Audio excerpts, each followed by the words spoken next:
a data, né? Aos pais. Eu gostaria de ler aqui no Evangelho de João, no capítulo 14,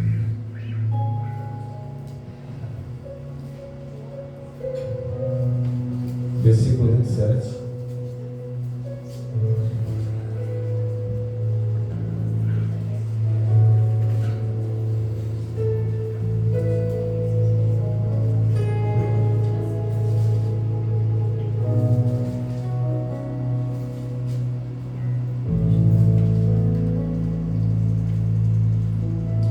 Diz assim: deixo-vos a paz, minha paz vos dou.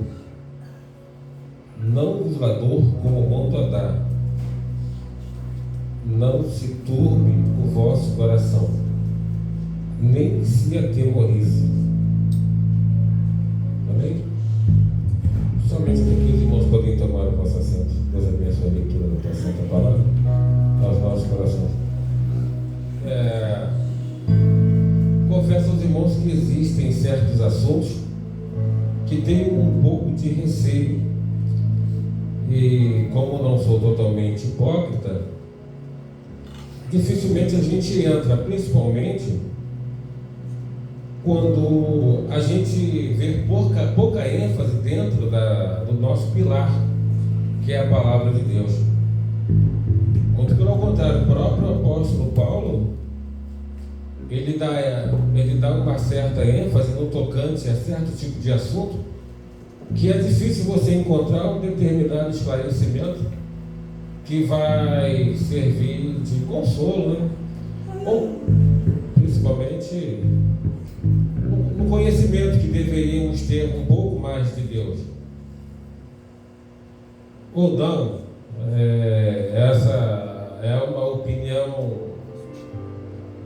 pública, é ao mesmo tempo particular, porque se você se conhece, conhecendo os seus limites, as suas limitações, logo você conhece também os de Deus, porque sabendo você que o seu termina onde o dele começa, quando terminar o seu, você sabe que Deus está agindo.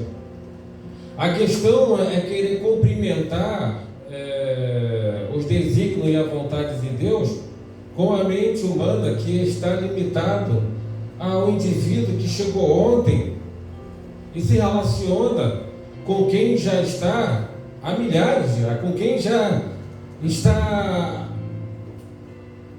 imperando no imperativo maior do que a própria existência.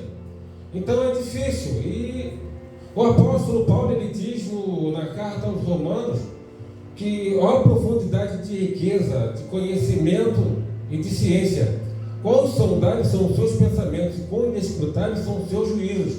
Quem entrou na mente de Deus para que possa entender? Ou quem deu a ele para que por ele possa ser ressarcido? Porque por ele, para ele, são todas as coisas, a ele, pois, a glória eternamente. Amém. Então, uma coisa que eu não consigo entender na minha mente, que por sua vez é limitada, é de fato Deus. Eu sei que Ele é amor e me ama, e isso eu tenho, disso eu tenho prova, porque todos os dias eu acordo, tenho certeza da minha existência, ainda que desconfio da existência de todos, mas como dizia o filósofo, se eu penso, é porque eu existo. Então dou graças a Deus pela lógica e pela espiritualidade, por conhecimento que eu tenho de Deus, porque eu sei que existo em todos os campos. Em primeiro é porque ainda que tudo é matrix, a minha mente está formando o que de fato possa estar acontecendo ou não. E se a minha mente pensa, certamente eu existo. E se eu existo, é porque alguém permitiu que eu existisse. Então Deus, por sua vez, já me dá esse conhecimento que já é o suficiente para que eu possa engrandecer sem querer descobrir muito sobre Ele, porque em Deuteronômio capítulo 28, versículo 28, fala que aquilo que está revelado a nós é para nós e nossos filhos. Aquilo que não está revelado a nós é para Deus. Esse é um.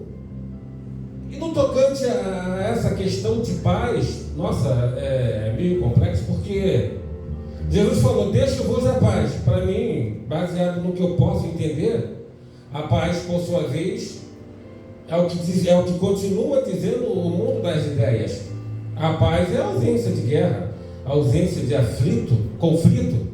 Mas é interessante de que o conflito é algo que marca a nossa vida todos os dias.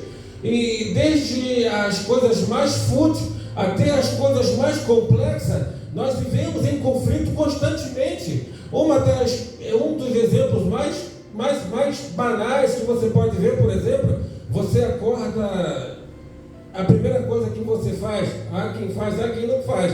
Às vezes a gente troca os valores, às vezes a gente antes de orar vai escovar o dente, antes de escovar o dente vai tomar um café, e antes de tomar um café dobra o joelho no chão, mas assim fica uma coisa invertida. Mas você sabe que dentro dessa sua rotina de afazeres, antes de sair de casa, você sabe que é peculiar dobrar o seu joelho e agradecer a Deus, não simplesmente pelo fato de que você é grato a Deus por Deus permitir que mais um dia aconteça na sua vida, mas para que talvez certamente os males não venham cair sobre a sua vida, e o Salmo 91, versículo 11, venha se cumprir mais um dia, como todos os dias se cumpriu, 1000 caindo ao teu lado, 10.000 à sua direita, mas você, passando tranquilo. Então é o seu conflito, isso aí é o básico. Agora vamos para mais um conflito físico. Você entra dentro do ônibus, entra dentro de uma van, você está em conflito. Por quê? Você procura um lugar para sentar, você não acha, tem um camarada do seu lado. Você sabe que algum indivíduo vai se levantar e as suas pernas estão cansadas. Aí você sabe que você tem que ficar atento, que a qualquer momento você pode sentar, mas você está em conflito com você e com o camarada que está do seu lado. Ou você corre, dependendo da idade dele, e não vê, e não olha em consideração a diferença de idade entre a tua e dele, senta no banco e ele que... Ou certamente você perde o espaço para ele, ele vai na tua frente. Então o conflito é algo que nos acompanha desde a hora que a gente acorda. Então dá a entender de que de fato a paz não é simplesmente uma ausência de conflito. Então Jesus falou, deixo-vos a paz, a minha paz vos dou, não vos la dou como o mundo a dá. Por quê? Existe diferença de paz e paz? Ou como é que a gente pode interpretar a paz que Jesus Cristo dá com a paz que o mundo te dá? Porque ele fala, eu deixo-vos a paz, mas a minha paz não é igual a do mundo. É porque a grande realidade é que quando estamos no período de refrigério, a gente ignora a luta interna que existe dentro de nós, e a gente só faz menção na realidade daquela situação complicada que nos atormenta e nos deixa em conflito, como se Pedro não dissesse lá no capítulo 7, versículo 5, lançai sobre ele todas as vossas ansiedades, porque ele tem nos sustentado. E a grande verdade é que o salmista também diz assim, olha, em paz me deito e me levanto, porque tu, Senhor, me faz habitar em segurança. Mas como pode ser isso?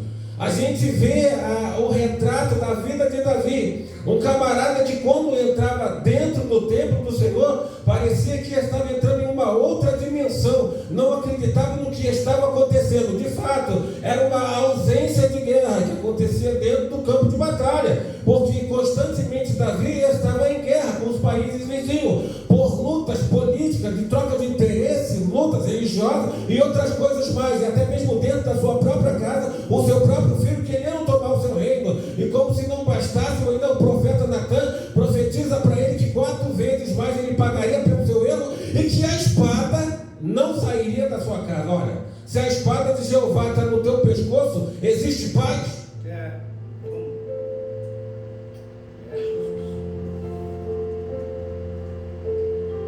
Exterior? Não, mas interior. O que é você estar bem com Deus mediante a todo conflito? É confiar ou esperar? É ser confiante ou ser paciente? Há quem diz que Jó foi confiante. Não. Jó amaldiçoou o seu nascimento.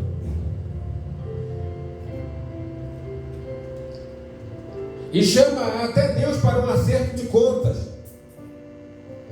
É porque Deus leva em consideração o estágio daquele homem e espera com que tudo se passa. Mas lá no capítulo 42, após uma grande revelação que o próprio Deus faz para ele dentro do campo da espiritualidade, e já realmente ele pode acontecer, pode ver de que a verdadeira paz, ela não mora na área externa da sua vida. A verdadeira paz mora na área interna. É o seu conflito cotidiano, a sua luta rotineira, aquilo que por sua vez nunca vai acabar e que você nunca sentiu o gosto de uma verdadeira paz, porque quando você foi gerado nesse mundo, esse mundo já estava em guerra.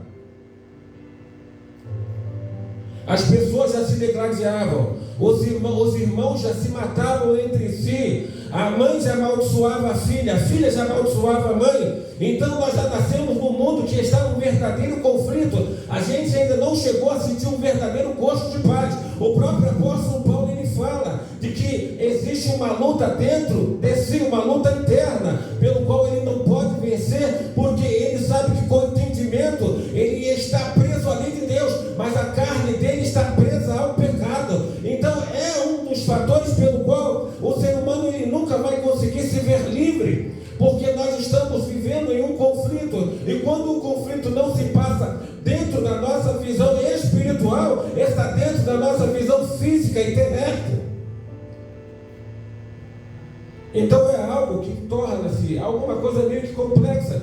E Deus, por sua vez, pela sua falta de oportunidade, não em relação à sua capacidade de fazer ou de deixar de fazer, mas em relação à nossa capacidade de permitir com que Ele faça também ou deixe de fazer, Ele fica impossibilitado de se revelar ou de tentar fazer alguma coisa mediante a nossa possibilidade de entender e de interpretar, está travada ao nosso conhecimento, que não vai muito adiante. Quando Moisés vai até a presença de Deus, e Deus fala assim: não fique de frente para mim, fique de costas. Se você quer me ver, não vou te dar esse prazer, você não tem essa capacidade. Vou passar por aqui correndo nas suas costas e você vai sentir alguma coisa. E é interessante de que a grande realidade é que Deus nos sustenta dentro da nossa necessidade. E a gente observa que quando Moisés sobe ao monte para pegar uma recomendação para o povo, para que o povo pudesse ser instruído, Moisés fica lá 40 dias e 40 noites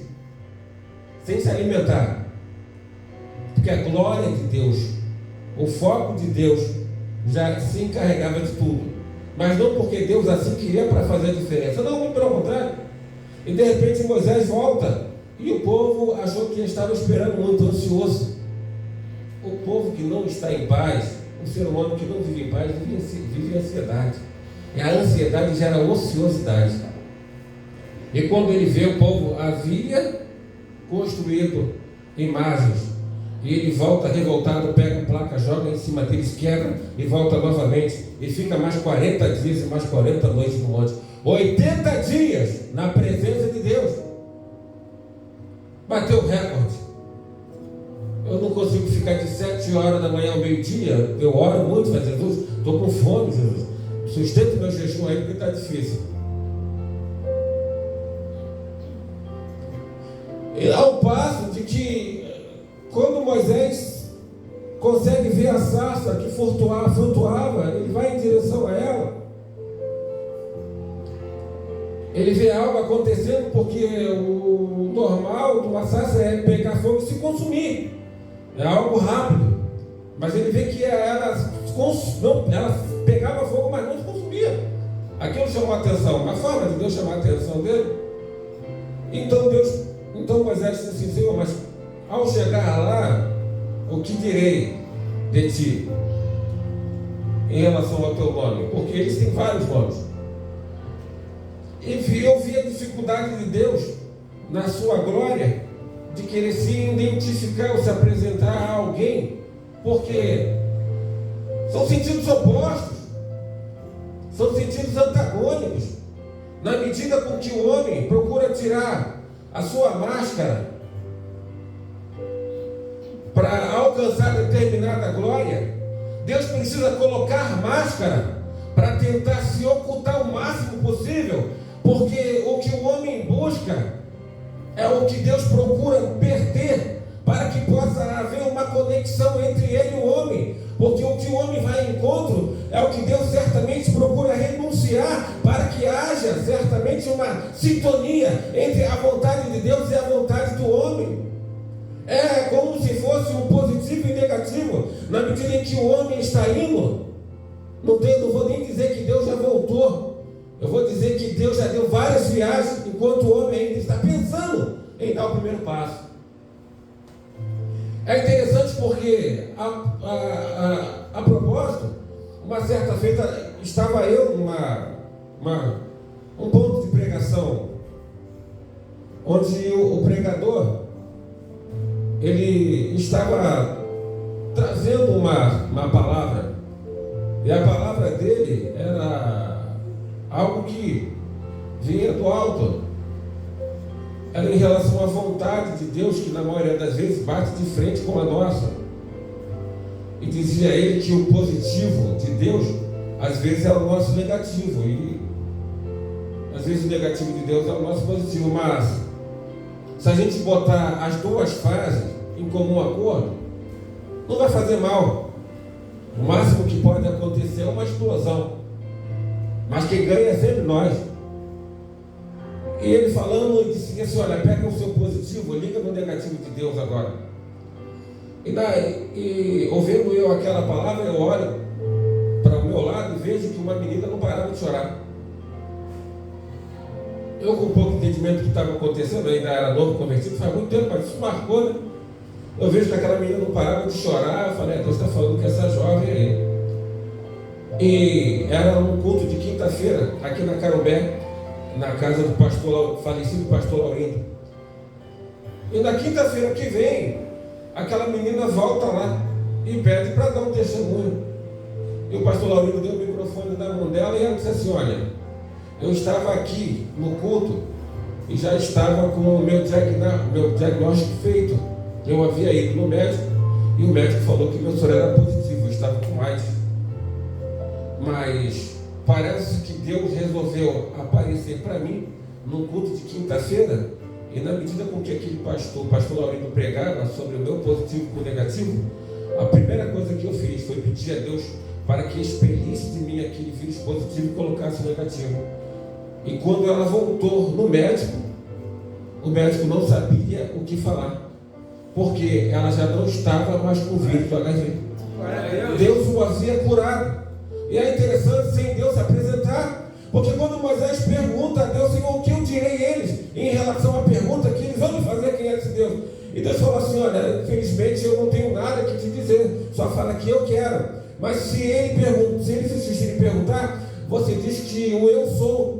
Aí eu vou me adaptar à necessidade e eu serei tudo o que for necessário para que o povo saia. Se eu tiver que matar, matarei. Se eu tiver que dar vida, darei. Se eu tiver que curar, curarei. Eu serei o que for necessário para que o meu povo saia de lá. Então simplesmente fala que eu sou, te enviou, porque o eu sou é que vai se encaixar em todas as necessidades básicas, superficiais, mas também aos extremos. A necessidade é que abra a mão do meu povo e deixa o meu povo me prestar culto no deserto. Interessante de que, irmãos, é mais uma linha paradoxal. Como é que você vai prestar culto a Deus no deserto?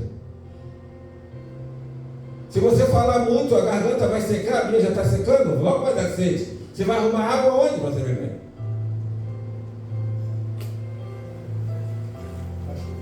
Aqui tem.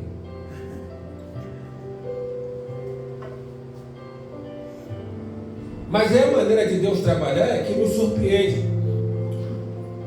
E aí, fazendo as palavras do apóstolo Paulo, a minha, como entender a mente de Deus, como entrar no seu querer, na sua vontade, ou querer explicar realmente.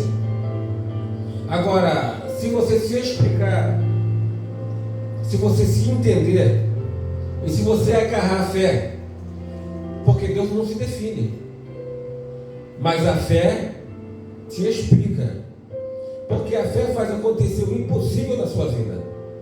E é claro, se você tem a fé ao teu favor, Tiago fala que a fé é a arma que vence o mundo. Então você tem a vitória sobre o seu inimigo. Mas se você não tenha, é difícil. Então a gente faz das palavras de Paulo as nossas palavras.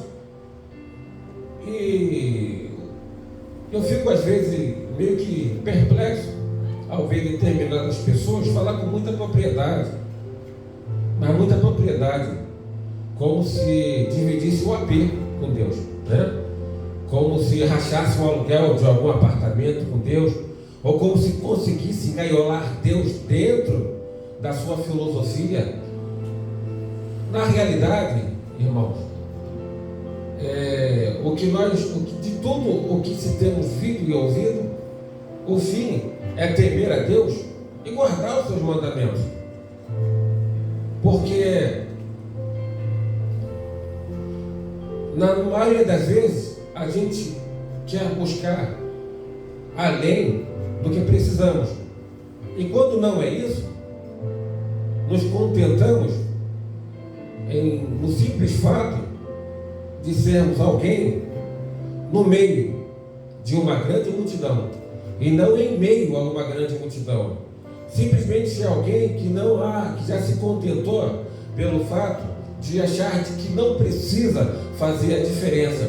Basta acompanhar os passos da multidão, que por sua vez também dizem ser cristão. Daí então não existe uma inversão de valores, não existe o fim para justificar os meios e nem os meios para ser justificado pelo fim. Não existe o fato de que lançar determinado desafio para que certamente Deus venha exercer uma função maior sobre as nossas vidas, para que aquela questão de mesmice, aquele fato da gente aceitar tudo que nos sobreveio, aquele fato de você se conformar com que tudo que está acontecendo na sua vida é pela vontade de Deus, e muitas outras coisas mais que seguem esse mesmo fluxo e que nunca seguem uma natureza ao contrário. Irmãos, a grande realidade é que nós somos propriedade peculiar e exclusiva de Deus. Somos pessoas chamadas para o seu serviço, somos embaixadores do Evangelho, somos porta-voz de Deus, somos agentes de Deus aqui na terra, somos povo eleito de boas obras, nação santa.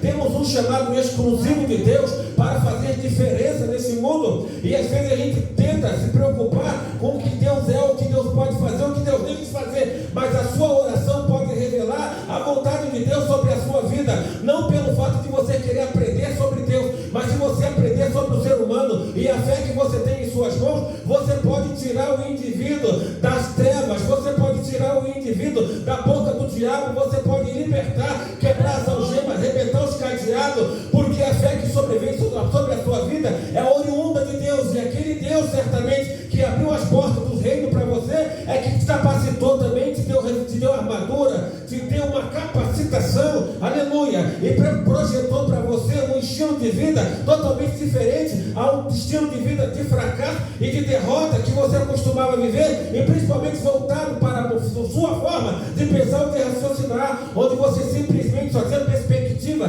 do fim da sua vida baseado nos aniversários que você fazia, que era consecutivo todos os anos da sua vida, sabendo você de que quanto mais se passava o tempo, quanto mais você fazia aniversário, mais você reduzia a sua etapa de vida na face da terra. E é o que todo ser humano ele pensa, ele já vem desse mundo se projetando para o dia de amanhã, mas a grande realidade é que quando ele não aceita o fato, ou de repente aceita, mas luta contra o fato da consumação do ciclo vital, que por sua vez é nascer, crescer, reproduzir, envelhecer e morrer, ele aceita os 4 fatores super importantes: nascer, crescer, reproduzir, envelhecer. Mas contra a morte o indivíduo luta, mas luta porque todo mundo, ninguém aliás se julga preparado para essa questão. Mas a grande realidade, irmãos, é que a Bíblia diz que a morte do justo cheira bem as narinas de Deus. Então não existe derrotismo, não existe derrota, não existe ninguém estigmatizado, não existe estigma que possa nos reduzir a pó, porque mesmo a morte, ao vir sobre nós, a gente vai se levantar e vai perguntar: morte e inferno, onde estão os seus aguilhões? Porque Jesus Cristo, aleluia, ele venceu a morte e nos deu a capacidade de passar por ela e sair dela. Mas é interessante de que essa questão de vitória, ela tem que ser baseada na compreensão da sua fé, do seu evangelho, da bandeira que você levanta. Afinal de contas, qual é a bandeira que você está levantando? É a bandeira do céu? Qual é a bandeira que você está levando? Qual é o testemunho que você está dando? Quais são as ações que você está realizando? São perguntas que ecoam no nosso interior e que a gente, na maioria das vezes, a gente ignora. Você quer ter uma ideia? A gente pensa, poxa, antigamente eu muito falar isso, e principalmente quando você atravessar um ano para o outro, né? O ano de 2023 eu não produzi muita coisa, mas no ano de 2024 eu vou ser melhor. Aí passa o ano de 2024, você ainda foi pior do que foi em 2023. Aí passa o ano de 2024 e você assim, puxa vida, o tempo está se passando e eu não fiz nada. Não, agora no ano de 2025, o que aconteceu em 2024 até em 2025 acontece, você desvia, bebe cerveja, daqui a pouco você volta, caramba. Porque, irmãos, nós não vivemos de promessa, nós vivemos de ações e atitudes.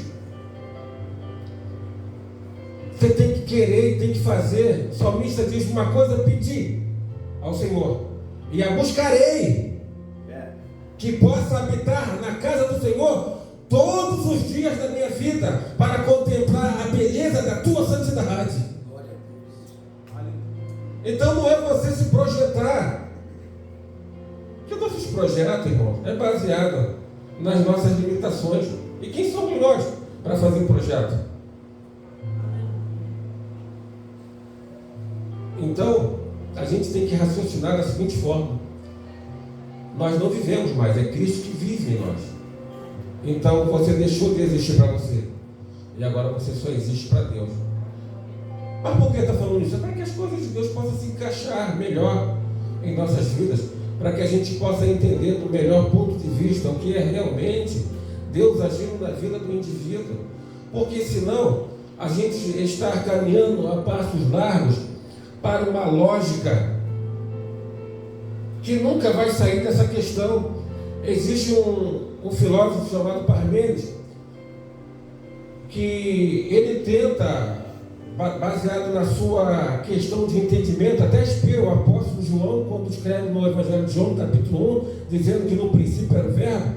Mas esse camarada, ele dizia algo acerca de Jesus Cristo. Depois que foi entrar nessa questão de João, até ele fugiu. Mas ele dizia algo seguinte, de que Deus, ele não se resume simplesmente em pensamentos e ideias. Deus é maior do que simplesmente um ato de fé, porque ele existe, e por ele existir, Deus é maior do que a fé. Deus é lógica.